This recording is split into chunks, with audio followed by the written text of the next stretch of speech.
you hate Vince McMahon, the head of the WWF. When did you start hating him? Well, I was always skeptical of his integrity, let me put it that way. I think you join the company knowing that. I think he's got the most creative mind in wrestling. You know? And for me, I worked for him for 14 years. You were very loyal. I did pretty much everything he asked for, with the exception that I had one match in Canada, and it was a situation where, you know, in wrestling, ultimately the good guy needed to win this match. Otherwise, I would really have a lot of egg on my face. And he basically gave me his word and swore that that wouldn't be a problem. And I went in the ring, and they screwed me right in front of the whole country. And made you lose? Made me lose. Wait a second. They work out in advance who's going to win. I don't think that's any secret. Right. No. So they work it out. You get in the ring, and all of a sudden the gameplay switches? Yeah, right in the middle of the match, they ring the bell and say I lost.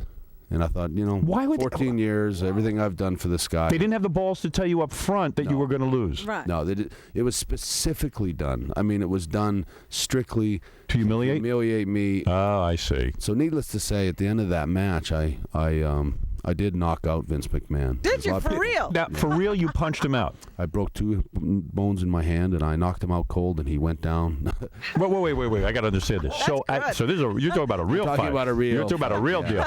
This was televised? No, but there was this documentary crew that was following me around. So they have it on tape. Well, they don't have the knockout punch, but they have him coming out of the room after I punched him, and you can certainly tell he got punched. Did you say anything? He had locked himself in his little room, right? And then I stormed off to my dressing room.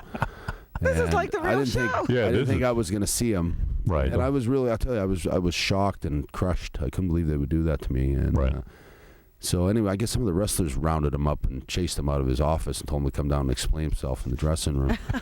And so when I came out of the shower... At least he had the balls to go down there. Yeah. Yeah, at least he had the balls to come down there. Right. And he came into the dressing room, and I had just finished taking a shower. And I did have a funny vision of myself rolling around punching out Vince McMahon naked. In your birthday suit. So you put clothes on for the event. I told him, I said, I'm going to dry off. I'm going to get dressed. And I said, if you're still standing there, I'm going to knock you out.